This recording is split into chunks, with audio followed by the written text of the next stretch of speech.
अनिल वर्मा और सरिता वर्मा की एक बेटी थी। उसका नाम था गायत्री। जितना सुंदर उसका नाम था उतनी सुंदर वो दिखने में लगती थी। गायत्री अनिल और सरिता की इकलौती बेटी थी। वो दोनों उससे बहुत प्यार करते थे। गायत्री की शादी की उम्र हो गई थी। अनिल और सरिता अब एक अच्छे लड़के के तलाश में थे जिसके साथ वो अपनी बेटी की शादी कर सके। लेकिन इकलौती होने के कारण अनिल और सरिता अपने बेटी को कुछ ज़्यादा ही प्यार करते थे। वो ये सोच सोच कर परेशान होते थे कि गायत्री शादी कर चली गई तो वो दोनों उसके बगैर कैसे रहेंगे। अनिल वर्मा का मकान 2 मंजिलें था। ग्राउंड फ्लोर पर वो दोनों खुद रहा करते थे और ऊपर का फ्लोर खाली पड़ा हुआ था। एक दिन सुबह के वक्त किसी ने उनके घर की घंटी बजाई और गायत्री ने दरवाज़ा खोला। सामने एक बहुत ही हैंडसम लड़का खड़ा हुआ था जिसका नाम था रवि। जी, मुझे किसी ने बताया कि आप अपने घर का ऊपर का फ्लोर किराए पर देना चाहते हैं। मैं अभी पापा से पूछकर आपको बताती हूँ। इतनी देर में अनिल वर्मा बाहर निकल कर आते हैं। क्या हुआ बेटा? अंकल जी, हम लोग इस शहर में नए नए आए हैं। मेरी अभी अभी जॉब लगी है। यहाँ पर मेरे मम्मी पापा भी मेरे साथ ही रहते हैं। हाँ, हमें एक किराए पर मकान चाहिए था। किसी ने कहा कि आपके घर का फर्स्ट फ्लोर खाली पड़ा है। अरे लेकिन बेटा, हमारा तो घर किराए पे देने का कोई भी इरादा नहीं है। अरे आप ये क्या बोल रहे हैं? दीदी जी ने घर किराए पे। गायत्री की शादी हो जाएगी तो हम अकेले ही रहेंगे। कम से कम इसी बहाने कोई तो रहेगा और हमारा मन भी लगा रहेगा। आंटी जी, आपने बिल्कुल सही कहा। आपकी बेटी शादी कर चली जाएगी तो मैं हूं ना, आपका दिल लग जाएगा। अरे क्या बात है, तुम तो बिल्कुल मेरी तरह ही अच्छी अच्छी बातें करते हो। एक काम करो, तुम अपने मम्मी पापा को लेकर कल ही ऊपर शिफ्ट हो जाओ। मैं घर की साफ सफाई करा दूंगी। अरे नहीं नहीं आंटी, आपको साफ सफाई कराने की कोई ज़रूरत नहीं है। मैं हूं ना, मैं सब कर लूँगा। और आपको भी किसी भी चीज़ की ज़रूरत हो तो मुझे बता देना।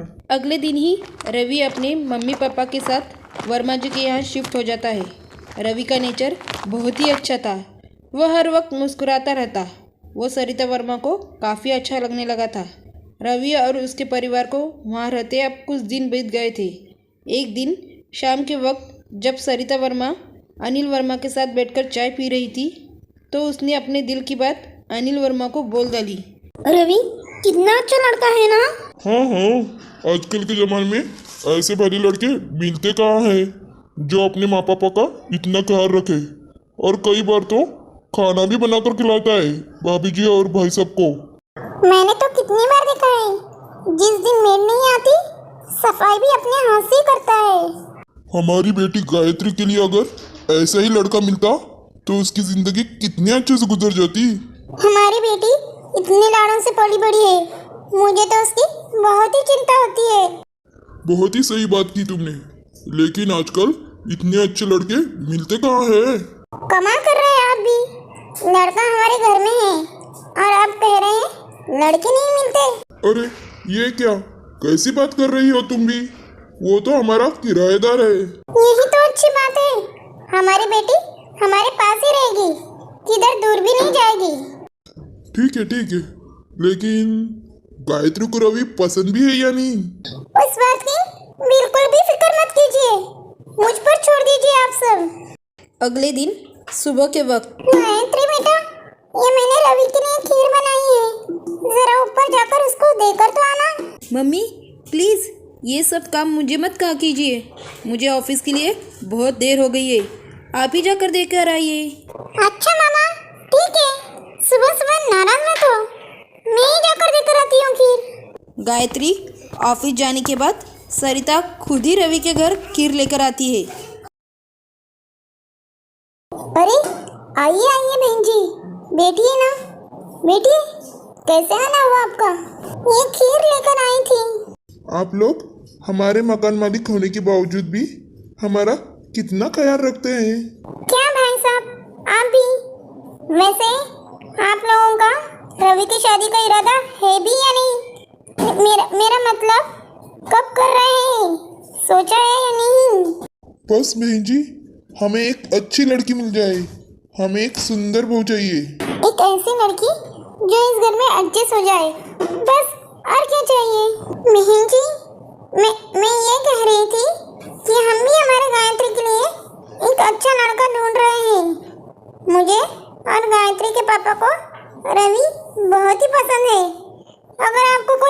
नाराज ना हो तो। क्या सच?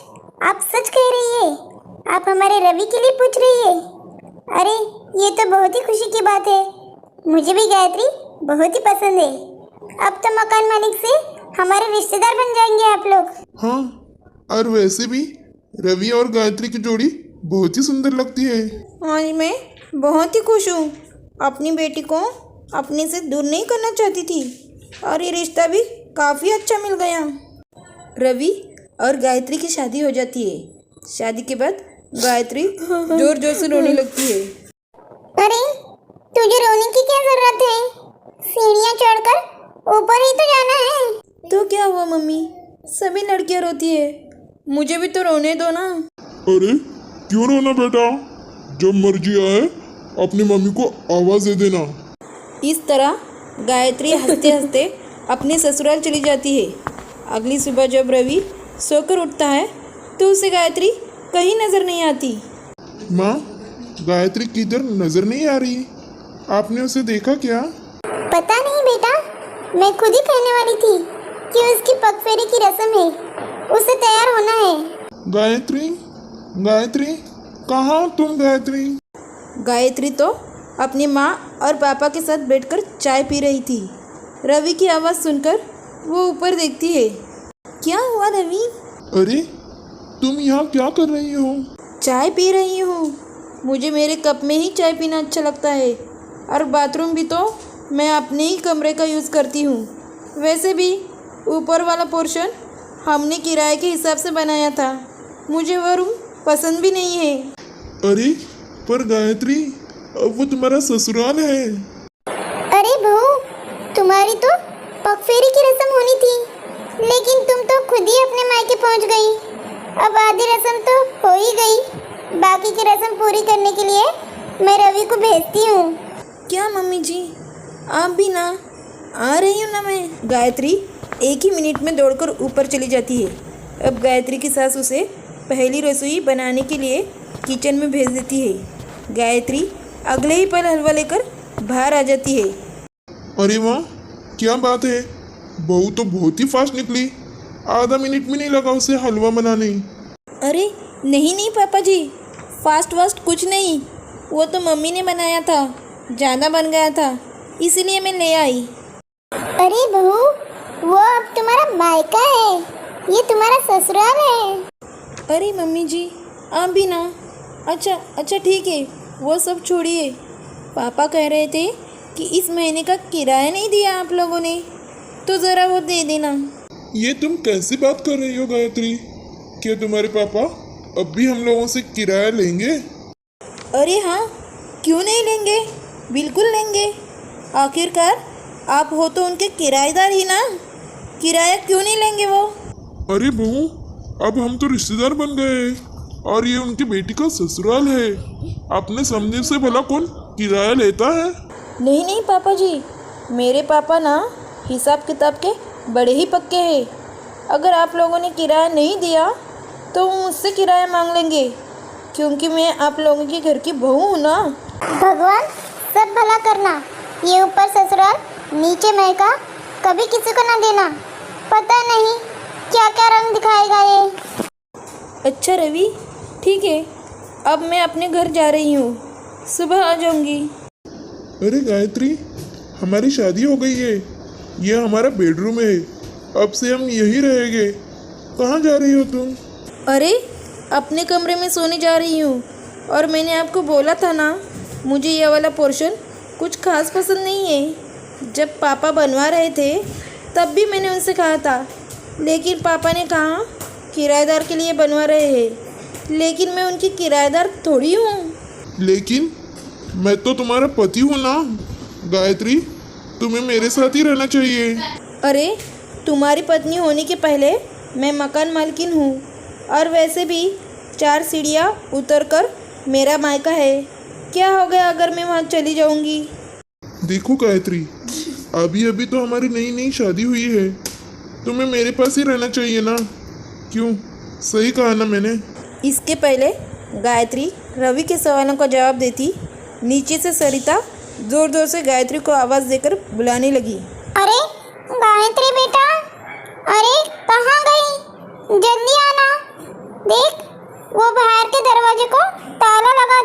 तुम अपने मम्मी को बोलती क्यों नहीं कि तुम उनकी बेटी नहीं हो, तुम अपने ससुराल में हो?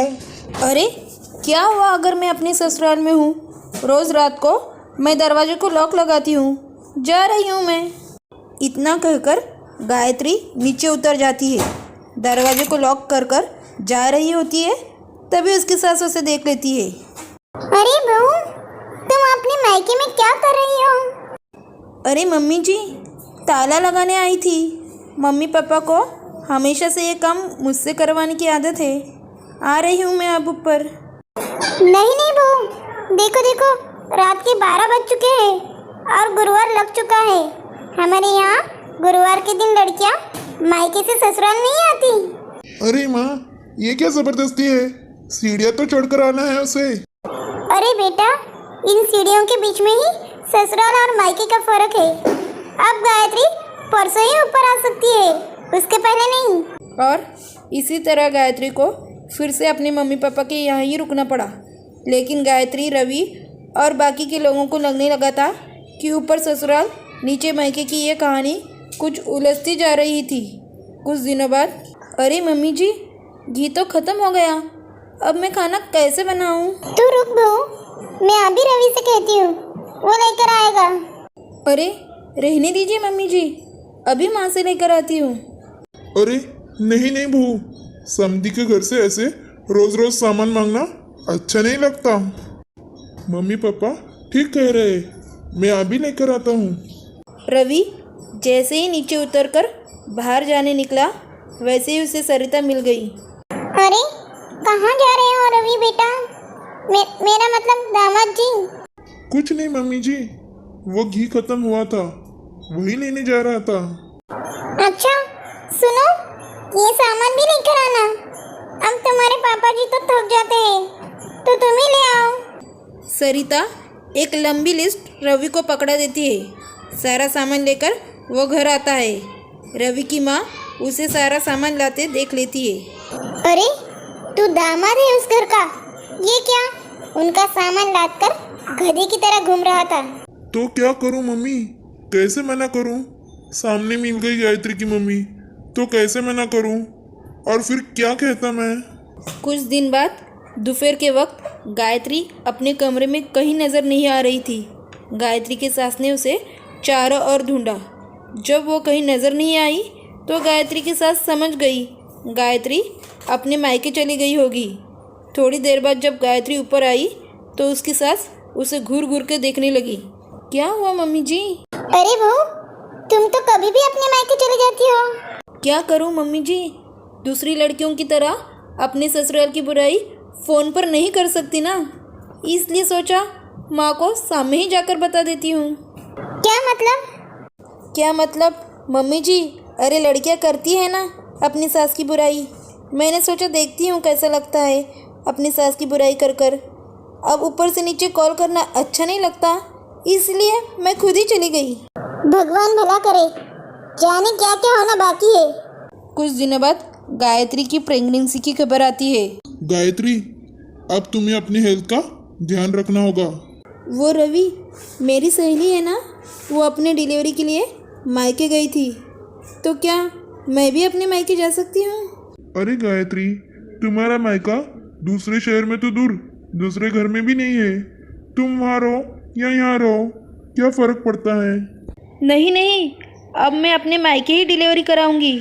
मैं अपने 7वें महीने में जाऊंगी और बच्चा 3 महीने का होने पर वापस आऊंगी। ठीक है बहू, जैसी तुम्हारी मर्जी। ठीक है, मैं तुम्हें मिलने आऊँगा। मैं तो आ सकता हूँ ना? हाँ, लेकिन महीने में एक बार। मेरे सहेली का पति भी कभी कभी उसे मिलने आता था। लेकिन एक ही घर में रहकर 1 महीने ना मिलने की ये क्या जिद है बेटा? अरे पापा जी, एक ही घर में है तो क्या हुआ, वो है तो मेरा मायका ही ना। रोज़ रोज़ रवि का आना अच्छा नहीं लगता। ठीक है बहू, जैसा तुम्हें ठीक लगे। इसी तरह 7वां महीना लगते ही गायत्री अपने मायके चली जाती है और रवि एक घर में रहते हुए भी गायत्री से नहीं मिल सकता था, क्योंकि गायत्री ने उसे मना कर दिया था। देखते ही देखते दोनों का बच्चा आ जाता है। अब इस ऊपर नीचे के खेल से रवि परेशान हो गया था। एक दिन वो अनिल जी से मिलने पहुंचता है। नमस्ते अंकल जी। अरे बेटा, अंकल जी क्यों बोल रहे हो? पापा जी बोलो ना। अभी मैं आपका दामाद नहीं, किराएदार बनकर आया हूँ, इसीलिए। हाँ हाँ, बोलो ना क्या बात है। वो क्या है ना आंटी जी, हम घर खाली करना चाहते हैं। अरे लेकिन आपको घर खाली क्यों करना है? ये मेरा मायका भी तो है। इसीलिए घर खाली करना है क्योंकि ऊपर ससुराल नीचे मायके ने मुझे मेरी बीवी और बच्चे से दूर किया है। अंकल जी, ये लीजिए अपना किराया। और हाँ, मैं अपनी बीवी को लेने आऊँगा दामाद बनकर। आपको कहानी अच्छी लगी हो तो प्लीज़ लाइक और सब्सक्राइब कर कमेंट ज़रूर कीजिए। Thank you.